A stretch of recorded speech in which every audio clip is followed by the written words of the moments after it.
Hello all! ఈ వీడియోలో సుమంత్ గారు నటించిన 'Newton's third law' movie review అయితే తెలుసుకుందాం. జస్ట్ ఇప్పుడే షో అయితే కంప్లీట్ అయింది. మూవీ రన్ టైమ్ వచ్చేసి 2 అవర్స్ 14 మినిట్స్ అయితే ఉంటుంది. స్టోరీ ప్లాట్ సింపుల్‌గా చెప్పాలంటే ఒక చిన్న ఫ్యామిలీ అయితే ఉంటుంది. అమ్మ, నాన్న, ఒక అబ్బాయి వినయ్. ఈ వినయ్ అనే పర్సన్ అయితే మేడ మీద నుంచి కింద పడి చనిపోతాడు భయ్య. ఆ చనిపోయిన కేస్‌ని డీల్ చేయడానికి వాసుదేవన్ అనే సుమంత్ గారు పోలీస్ ఆఫీసర్ కింద అయితే వస్తారు. బట్ ఆ వినయ్ ఎలా చనిపోయాడు? అంటే అనుకోకుండానే చనిపోయాడా? లేక ఎవరన్నా మర్డర్ చేశారా? అన్న మిస్టరీ సాల్వ్ చేయడానికి వాసుదేవ్ ఏం చేశాడు? అసలు ఏం జరిగిందన్నది ఈ స్టోరీ. ఇక ఓవరాల్‌గా నాకెలా అనిపించిందిరా అంటే ఇట్స్ గుడ్ భయ్యా! నాకైతే వర్కౌట్ అయింది. బట్ మరీ సూపరు తోపు అన్నంత మిస్టరీ అంత ట్విస్ట్‌లు కాదు గానీ ఇట్స్ గుడ్. యాక్చువల్లీ ట్విస్ట్‌లున్నాయి మూవీలో. బట్ వాటిని రివీల్ చేసిన విధానం వల్ల చల్లారిపోయిందనమాట. సో, ఓవరాల్‌గా ఇట్స్ ఎ గుడ్ మూవీ. ఖచ్చితంగా ట్రై చేయొచ్చు మీరు. డీసెంట్ వాచ్ అనిపిస్తది. పాజిటివ్స్ విషయానికొచ్చేస్తే ఫస్ట్ ఆఫ్ ఆల్ సినిమా అంతా కూడా ఒకే క్రైమ్ చుట్టూ కాకుండా కొన్ని డాట్స్ కనెక్ట్ చేసుకుంటూ టోటల్‌గా ఇన్వెస్టిగేషన్ మీదే రన్ అవుద్ది మూవీ అంతా గూడా. ఎక్కడా కూడా మీకు అనవసరమైన క్యారెక్టర్‌లుండవు. అనవసరమైన సాంగ్స్ ఉండవు. అడ్డమైన ఫ్లాష్ బ్యాక్ స్టోరీలుండవు. ఓ బంచ్ ఆఫ్ క్యారెక్టర్స్ హడావిడి ఏమీ ఉండదు. జస్ట్ ప్రాపర్ ఇన్వెస్టిగేషన్ ఉంటుందంతే. సో, స్టార్టింగ్ నుంచి ఎండింగ్ వరకు కూడా ఆ ఇన్వెస్టిగేషన్ క్రైమ్ డ్రామా కోసం అయితే ఖచ్చితంగా ట్రై చేయొచ్చు మీరు మూవీని. అది నాకు చాలా బాగా వర్కౌట్ అయింది. అండ్ ఇంటర్వల్ బ్లాక్ కూడా చాలా బావుంటుంది. ఇంట్రెస్టింగ్ అనిపిస్తది.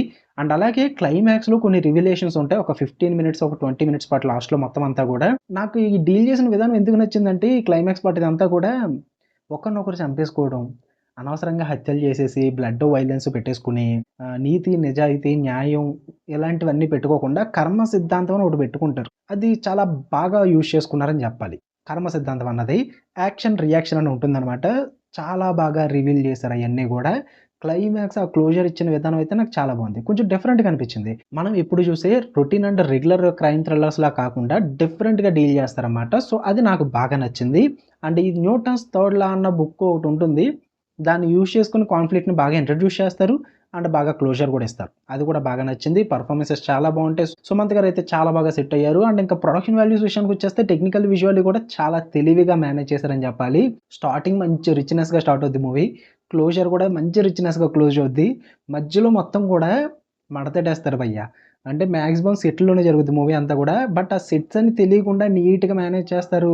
విజువల్లీ మంచిగా సెటప్ చేస్తారు. ఎక్కడ గూడా మీకేదో ఒక నార్మల్ మూవీ చూస్తున్నట్టు కాకుండా కొంచెం హై లెవెల్ ప్రొడక్షన్ వాల్యూస్ ఉన్న మూవీ చూస్తున్నట్టు అనిపిస్తది. సో, చాలా నీట్‌గా మడతెట్టారు. తెలియకుండా బావుంది. విజువల్స్ కూడా బావుంది. ఇక నెగెటివ్స్ విషయానికొచ్చేస్తే ఫస్ట్ హాఫ్‌లో ఒక రివీలేషన్ వచ్చి ట్విస్ట్ రివీల్ అవుద్ది. ఫస్ట్ హాఫ్ ఇంటర్వెల్ బ్యాంక్‌కి. అది బావుంది. రివీలేషన్ చాలా బావుంది. బట్ అది రివీల్ చేయడం వల్ల సెకండ్ హాఫ్ మొత్తం కూడా డల్ అయిపోద్దనమాట. నాకు అనవసరంగా రివీల్ చేశార్రా అనిపించింది నాకు. ఇంపాక్ట్ అయితే బావుంది.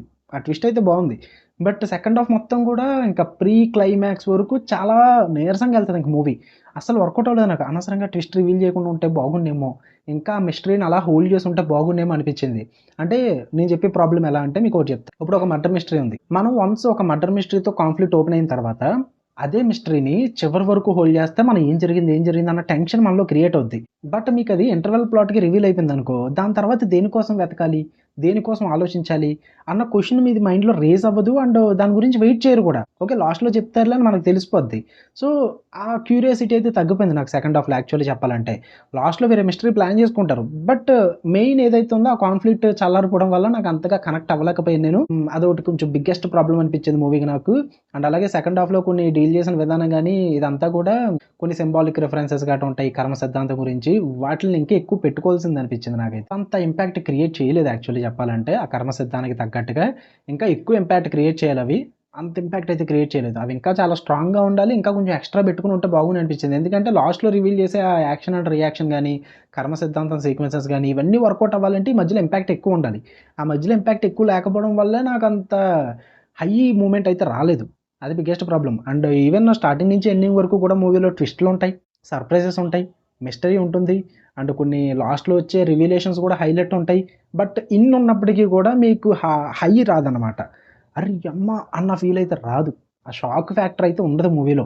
అది కొంచెం నాకు ప్రాబ్లమాటిక్‌గా అనిపించింది. డీల్ చేసిన విధానం వల్ల అనుకుంటా ఐ థింక్ అది. సో, అదొకటే ప్రాబ్లమ్. ఓవరాల్‌గా ఇట్స్ ఎ గుడ్ మూవీ భయ్యా. ఖచ్చితంగా ఇఫ్ ఇన్‌కేస్ మీ దగ్గర అమౌంట్ ఉండి, మీ దగ్గర టైమ్ ఉంటే ఖచ్చితంగా ట్రై చేయండి మూవీ. మరీ ఎక్కువ ఎక్స్‌పెక్ట్ చేయకుండా మంచిగా ఒక క్రైమ్, డ్రామా థ్రిల్లర్ ఎటువంటి అన్‌వాంటెడ్ డ్రామా స్టఫ్ లేకుండా చూద్దాం అనుకుంటే give it a try. Work out అవుతుంది మీకు. నాకైతే నచ్చింది. మూవీ ఫ్యామిలీతో కూడా చూడొచ్చు. ప్రాబ్లమ్ ఏం లేదు. మీకు కనుక వీడియో నచ్చితే లైక్ చేయండి, షేర్ చేయండి. మీ ఒపీనియన్స్ కూడా కామెంట్ చేయండి. మళ్ళీ నెక్స్ట్ వీడియోలో కలుద్దాం. Until then love you all. Bye.